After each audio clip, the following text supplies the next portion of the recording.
In the vast expanse of space, the Galactic Council, a powerful and ancient alliance of alien races, had always been known for their ruthless efficiency and unmatched technology.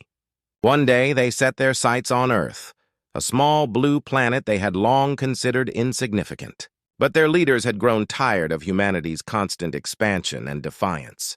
They decided it was time to make an example of Earth, to show that no one could defy their authority. The Galactic Council's flagship, the Aegis, was the most feared warship in the galaxy. It was a massive vessel, sleek and imposing, with energy shields that could withstand the strongest attacks. Its weapons were designed to obliterate entire fleets, and its crew was the best trained in the galaxy. The Council believed that a show of force would quickly subdue humanity. As the Aegis approached Earth's solar system, the Galactic Council's emissaries communicated their ultimatum to Earth's leaders. The message was clear and chilling: surrender immediately or face complete destruction. The emissaries were confident that humanity would yield to their superior power. Back on Earth, the sudden arrival of the Aegis threw the planet into chaos. People around the world watched in fear as the massive ship loomed over their skies, casting a shadow over their cities. The world's leaders were in shock, unsure of how to respond to such a formidable threat. The President of Earth, a calm and resolute figure, quickly called an emergency meeting with military advisors and scientists. In the war room, the atmosphere was tense. The President addressed the gathered leaders, her voice steady despite the gravity of the situation. We are facing an unprecedented threat. The Galactic Council has sent their flagship to force us into submission. We need to act quickly and decisively. General Roberts, a seasoned military leader, stepped forward. Madam President, we have limited time. Our defenses are not prepared for such a powerful ship. We need to gather all available resources and come up with a plan to protect Earth. The scientists, led by Dr. Emily Carter, were also working tirelessly. They analyzed the data from the Aegis, trying to find any weaknesses in its advanced technology. We need to understand their weapons and shields, Dr. Carter explained. If we can identify any vulnerabilities, we might have a chance to counterattack. As the minutes ticked away, Earth's military began to mobilize. Ships that had been in storage for years were brought back into service. Soldiers trained for emergencies were put on high alert. The global defense systems, though outdated, were prepared to put up a fight. Meanwhile, the Galactic Council continued to broadcast their ultimatum, their tone dripping with arrogance. Humans of Earth, the message declared, your time of defiance is over. Surrender now, or witness the might of the Aegis. Your fate is in your hands. The President knew that surrender was not an option. The fate of humanity hung in the balance. She turned to her advisors with a determined look. We will not surrender. We will fight for our freedom and our future. We must use every resource we have to defend our planet.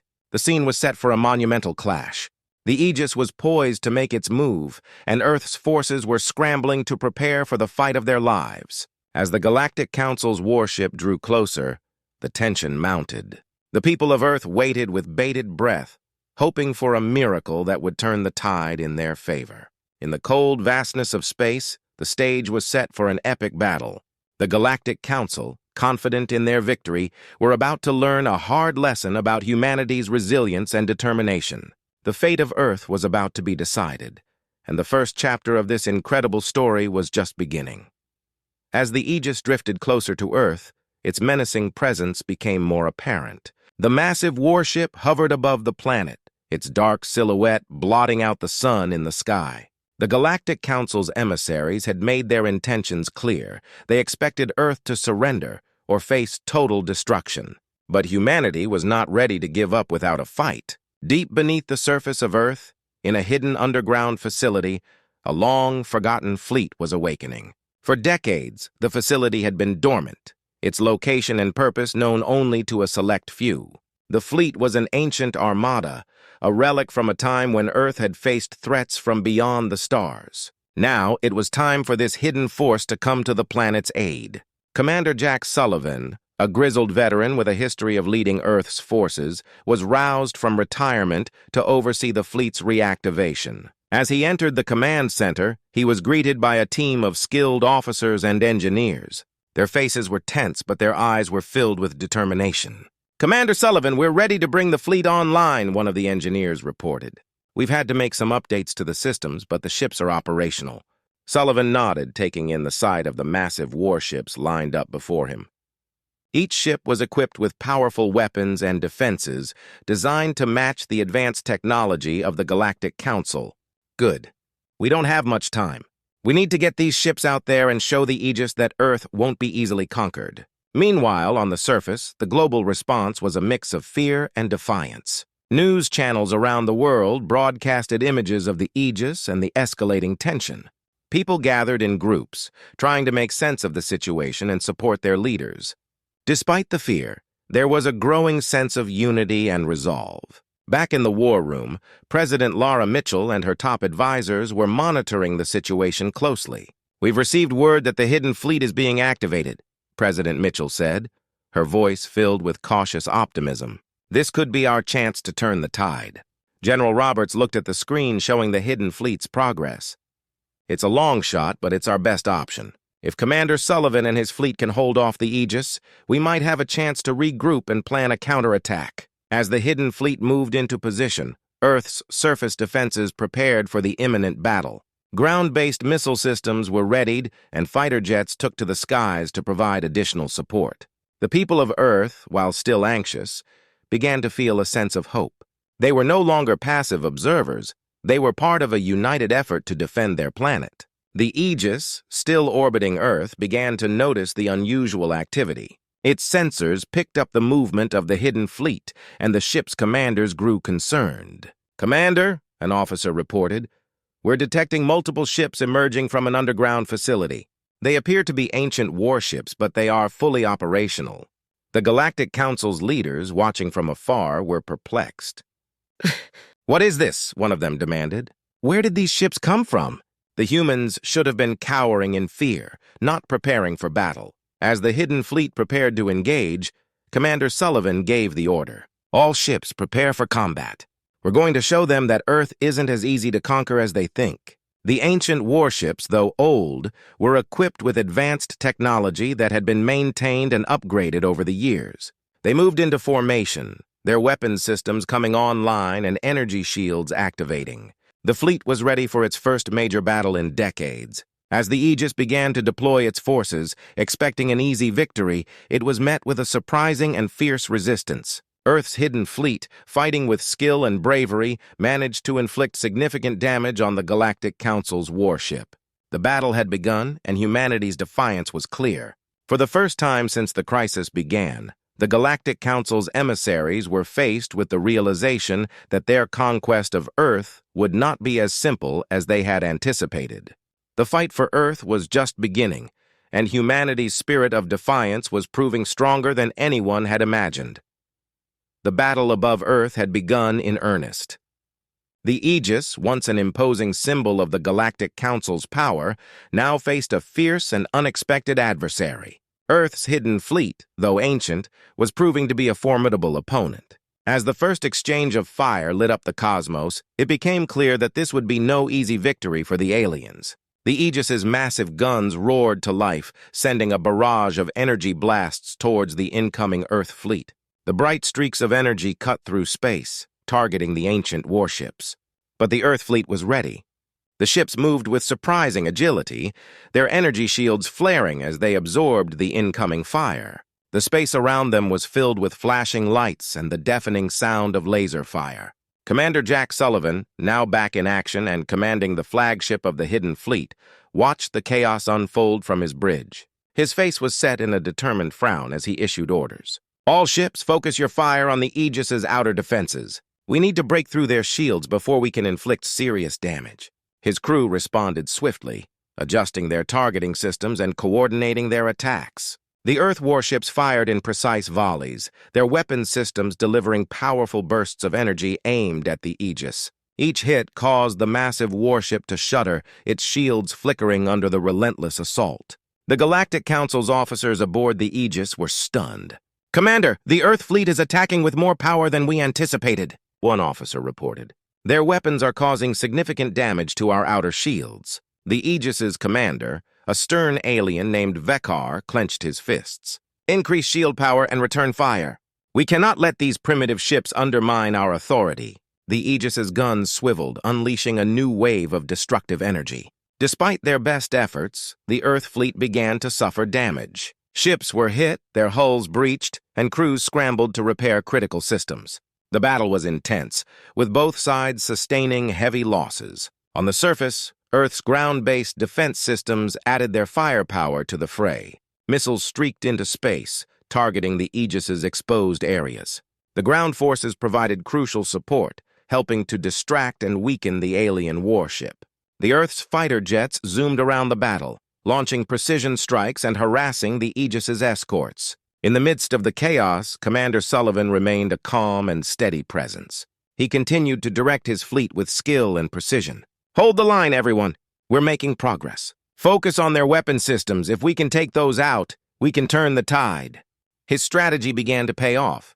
The Earth fleet's concentrated attack started to breach the Aegis's armor. Explosions erupted on the massive warship's surface as critical systems were damaged. The Aegis's weapons fire became less accurate, its attacks less deadly. The Galactic Council's flagship was now clearly on the defensive. Despite the pressure, the crew of the Aegis fought back fiercely. Alien soldiers scrambled to repair damage and reinforce critical systems. The Galactic Council's leaders watched anxiously from their distant command center, their confidence shaken by the unexpected resistance. As the battle raged, a glimmer of hope appeared for Earth's forces. The ancient warships, though outdated, were equipped with advanced targeting systems and weaponry that had been meticulously maintained. The crew of each ship fought with determination and bravery, inspired by the dire need to protect their planet. In a dramatic turn, the Earth fleet launched a coordinated assault on the Aegis's main weapon systems. The concentrated firepower caused critical damage, rendering the alien warship's primary guns inoperable. The Aegis's shields were pushed to their limits, and its defensive capabilities began to fail. The battle was far from over, but the momentum had shifted. The Galactic Council's flagship was now struggling to stay afloat against the relentless assault from Earth's forces. The scene in space was a chaotic mix of explosions, flashing lights, and the fierce determination of both sides. For the first time since the crisis began, the Galactic Council's emissaries were faced with the harsh reality that their mission might fail.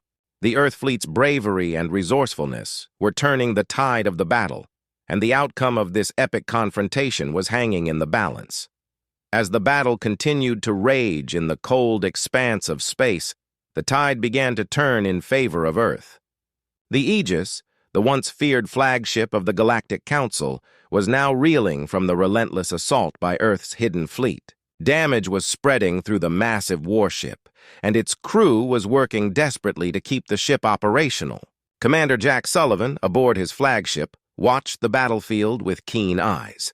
The ancient warships, though battered, had managed to knock out several of the Aegis's key weapon systems. The ship's once formidable energy shields were flickering erratically, struggling to hold against the sustained barrage of attacks. "Hold steady, everyone!" Commander Sullivan shouted over the comms. "We're making progress. Keep pressing their weak spots and don't let up."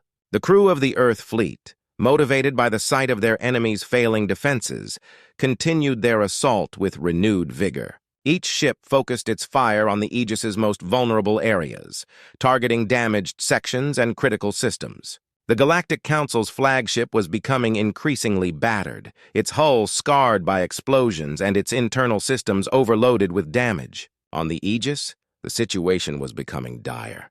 Vakar, the alien commander, was visibly frustrated. "Repair teams, get those shields back online. We need to restore power to the main guns," he ordered, his voice tinged with urgency. Despite the frantic efforts to stabilize the ship, the Aegis's damage control teams were struggling to keep up. The ship's power levels were fluctuating, and the crew was stretched thin. The constant barrage from Earth's fleet had left the Aegis vulnerable, and the once proud warship was now a shadow of its former self. As Earth's fleet continued its assault, the battle shifted from one of desperation to one of hope. The Hidden Fleet's commander, Sullivan, had devised a daring plan to finally break the Aegis's resolve. "Prepare for a concentrated attack on their main reactor," he instructed. "If we can hit it hard enough, we might be able to disable their ship entirely." The Earth Fleet's ships maneuvered into position, aligning their weapons for a coordinated strike. Missiles and energy blasts were focused on the Aegis's reactor, which was now a prime target. The tension was palpable as the fleet's crews readied their weapons, knowing that this attack could determine the outcome of the battle. Meanwhile, on the Galactic Council's command ship, the Council members watched the situation with growing alarm. "This is not going according to our plan," one of them said.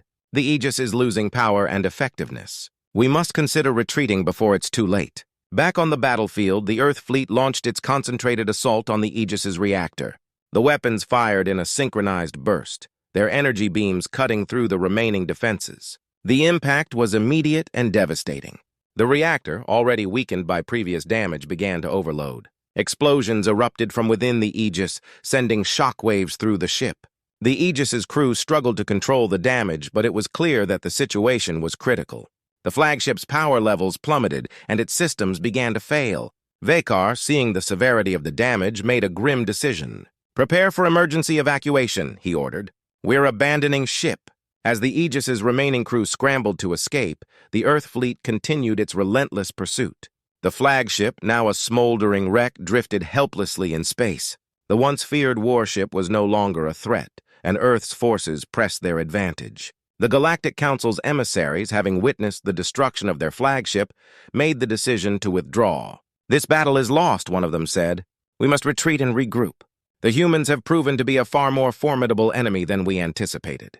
With the Aegis in ruins and the Galactic Council's forces retreating, Earth's fleet emerged victorious. The battle had been long and grueling, but humanity's defiance and resilience had turned the tide. The Hidden Fleet, once a relic of a bygone era, had played a crucial role in defending Earth from a seemingly unbeatable foe. As the dust settled and the smoke cleared from the battlefield, Commander Sullivan and his crew took a moment to reflect on their hard-fought victory. The battle had been a test of humanity's strength and courage, and they had proven that Earth would not be easily subdued. The future remained uncertain. But one thing was clear: humanity's spirit was unbreakable. As the last echoes of the battle faded into space, a profound silence settled over the battlefield. The once feared Aegis was now a drifting hulk, its once proud silhouette reduced to a smoldering wreck. The remnants of the Galactic Council's fleet had retreated, leaving Earth's defenders victorious. The Hidden Fleet, despite its age, had proven to be a decisive force in this epic struggle. Commander Jack Sullivan stood on the bridge of his flagship, looking out at the debris-strewn expanse of space. His expression was a mix of relief and exhaustion. "We did it," he said quietly, almost to himself. "We really did it." The crew around him shared in the moment of triumph. The cheers and congratulations were muted by the enormity of their achievement. Many had lost friends and comrades in the fierce battle, and the scars of combat were visible on every ship. The Hidden Fleet, though victorious, had not emerged unscathed. Back on Earth, celebrations were already underway. News broadcasts were filled with scenes of jubilation as people from all corners of the globe came together to celebrate their hard-won victory. The victory over the Galactic Council was being hailed as a monumental achievement, a testament to humanity's resilience and courage. President Lara Mitchell addressed the nation, her voice steady and full of pride. "Today we stand together, united by our victory. We have shown the universe that Earth will not be conquered, that we will fight for our home with everything we have. This victory belongs to every person on this planet." In the aftermath of the battle, there was much to reflect upon. The Galactic Council's defeat had been a monumental task, one that had required every ounce of humanity's ingenuity and bravery. The ancient fleet, once thought to be obsolete, had played a crucial role in turning the tide of the battle. Commander Sullivan and his crew had demonstrated that even in the darkest times, humanity could rise to meet any challenge. As the Hidden Fleet made its way back to Earth, Sullivan and his senior officers gathered in the command center for a debriefing. The mood was somber as they reviewed the battle and assessed the damage. "We've achieved a great victory," Sullivan began, "but we must also look at the costs. We lost many good people out there, and our ships will need extensive repairs." One of his officers nodded in agreement. "We need to ensure that our fleet is ready for any future threats. The Galactic Council may be retreating, but we cannot assume they will be our only challenge." Sullivan agreed. "We need to learn from this battle and be prepared for whatever comes next. Our victory today has shown us that we are stronger than we knew, but it also reminds us that our work is far from over." As Earth's fleet returned to port, the process of recovery and rebuilding began. The victory over the Aegis was a source of immense pride, but it also served as a stark reminder of the costs of war. The people of Earth would need time to heal and rebuild, but their spirit was stronger than ever. In the days that followed, Earth's leaders began to focus on the future. The victory had proven that humanity could stand up to even the most powerful adversaries. It was a new chapter for Earth, one where the lessons learned from the battle would shape the planet's approach to future challenges. The Galactic Council, now fully aware of humanity's strength and resolve, would have to reconsider their approach to Earth. The unexpected and decisive victory had sent a clear message. Earth was not to be underestimated. The fight for survival had forged a new sense of unity and purpose among humanity, one that would carry them forward into an uncertain future. As Commander Sullivan looked out over the recovering fleet, he felt a deep sense of pride. The battle had been fierce and the losses had been great, but the spirit of humanity had prevailed. The victory was not just a testament to their military might, but to their unyielding determination. Humanity had faced a cosmic threat and emerged victorious, proving that they were more than capable of defending their world against any challenge.